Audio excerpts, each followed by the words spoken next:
Hello. This week is the seventh Sunday after Pentecost. The gospel for today is the story of the wheat and the tares or the weeds. Jesus tells the parable of the story of a farmer who planted wheat, and during the night an enemy came and planted weeds or tares next to it. And so the next day in the field. So the next day the slaves asked him if they should tear up the weeds, and he said, no, leave them. And then at the harvest time, it will be able to separate out the weeds from the wheat, but that it's not our job to do that. And I want to just clarify that the weeds that he was talking about was a particular kind of weed called the bearded darnel.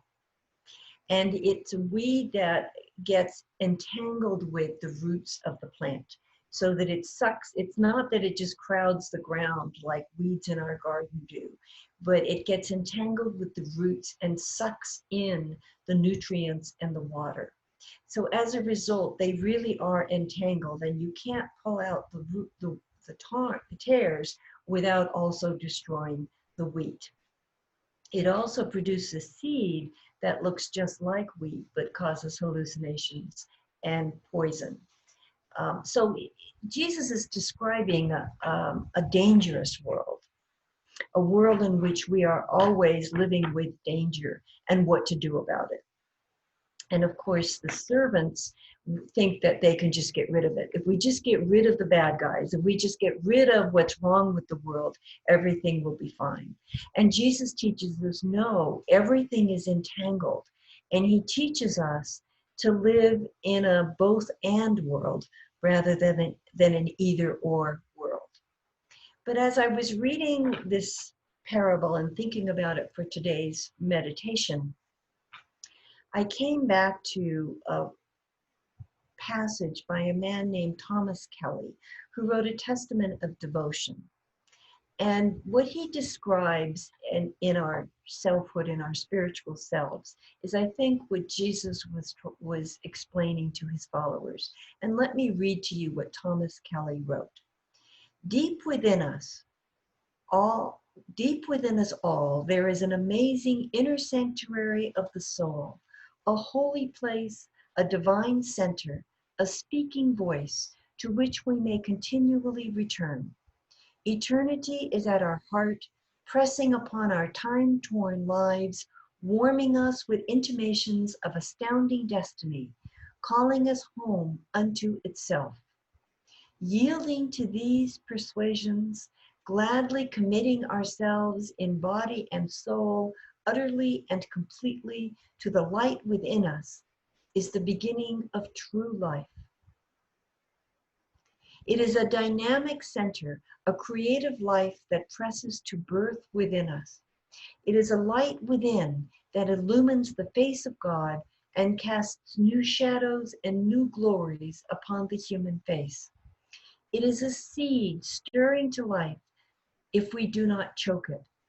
Here is the slumbering Christ, stirring to be awakened, to become the soul we clothe in earthly form and action, and he is within us all. In teaching us to let the wheat and the tares grow side by side, Jesus is teaching us to cherish this inner sanctuary, to commit ourselves completely and utterly to the light within us, so that the slumbering Christ will awaken if we allow it to do so, mindful of how easily it can be choked, both within and without, all around us. At the same time, by reminding us that there is an evil growing within and around us that we cannot see, Jesus speaks to our inclination to live with fear rather than hope, to worry rather than to trust, to wander aimlessly rather than to seek rest in the amazing inner sanctuary of the soul. Jesus does not present faith as an escape or a fantasy, but rather faith is a way of being mindful and alert. Faith is not magic that will bring forth the harvest. Faith is a trust that enables us to align with the life that will prevail against destruction, to draw upon the infinite life of the slumbering Christ within us. Our faith does not make suffering and darkness and evil go away. Faith gives us the inner life and the strength and the light to resist it and to allow God's good to prevail as it will in the end. Jesus teaches us to focus on the innate fruitfulness of our lives, on the seed that has already been planted and is stirring to life within us as individuals and as a community. And he teaches us trust and patience. Jesus teaches us that the life of faith is, as I said earlier, is a both and way of life, and that being faithful means putting aside the either or way of life. This is a wonderful parable for us to be thinking about as you are in a time of transition, because you don't want to not pay attention to the darkness and the weaknesses that have been part of your community. But you also don't want to worry. Any congregation in transition is in a position where a seed has already been planted within you. And so now your job is to focus on the life of that seed, to create an environment where you, that seed of grace, that seed of Christ, that seed of the mission to which you have been called, will continue to blossom. Not to worry, not to act in fear, not to think of yourselves as being either one way or another, either strong or weak, inclusive or exclusive, flourishing or waning, but to think of yourself as a community and as persons who are both struggling and achieving. In this life, Jesus tells us, when he tells the servants not to to separate out the weeds, he's saying we're not in a position to make that decision, to identify which is the good root and which is the bad root, which is the weed and which is the wheat. We're not in a position to be able to make that decision. We need to trust that we will grow into the grace eventually to recognize that. The things that we identify as weeds may well be wheat. Think of the things that we tend to denigrate in our lives. For example, our ever-present devices and phones, our ongoing connections with each other by texting, by Zoom, by phone calls. Those may be weeds that distract us and throttle our growth, or they may be sources of nurture.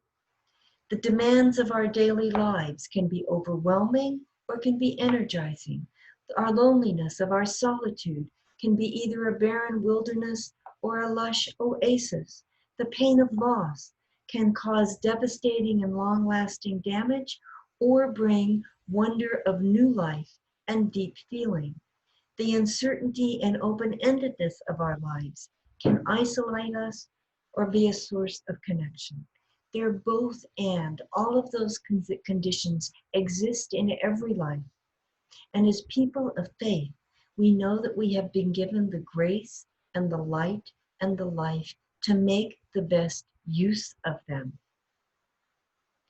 And so in this parable, Jesus teaches us to see the world very differently from the legalistic lens of the religious authorities of his day. He does not promise easy answers. He validates the experience of ambiguity and complexity. He faces the reality of evil. He calls us to see that life is both more complicated and more simple. Yes, there are weeds in our lives. Yes, we face hard decisions. Yes, people and circumstances can drain us and confuse us. Yes, the world is a dangerous place.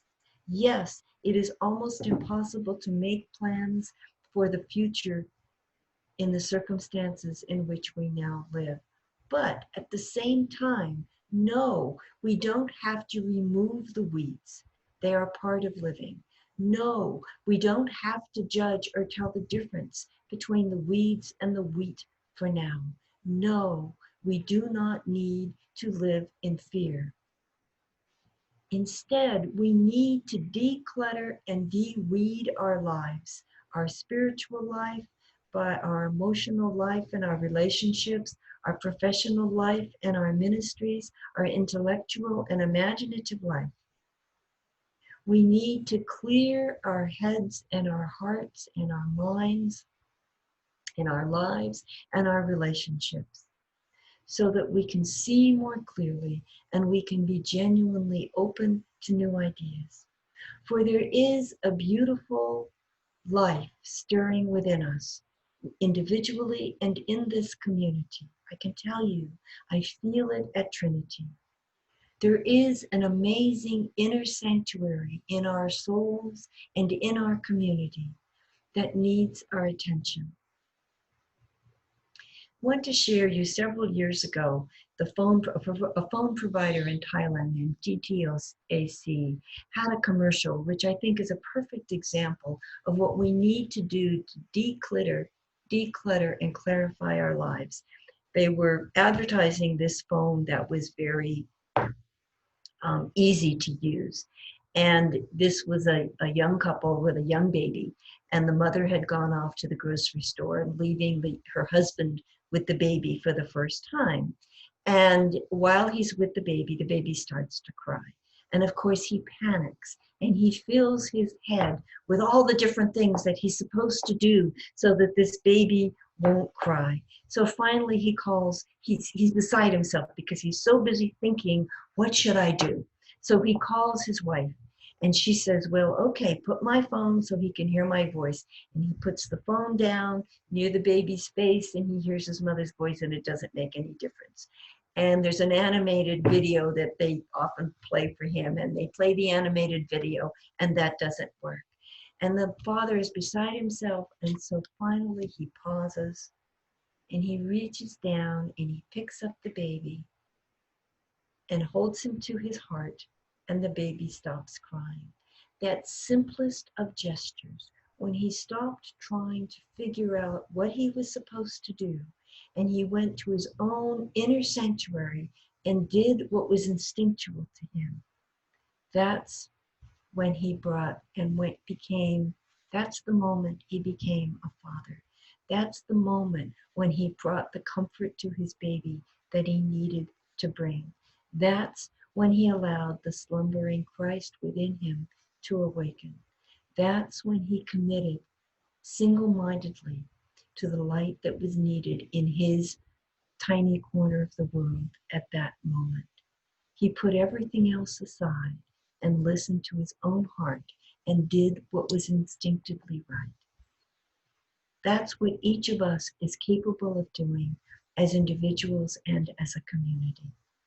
To stop and to listen and to trust that we will know how to bring forth the light that is forming within us, and how to bring peace and abundance to the relationships that we share, and how to allow the slumbering Christ to awaken within us.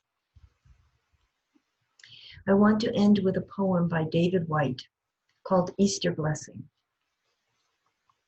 The blessing of the morning light to you, may it find you even in your invisible appearances.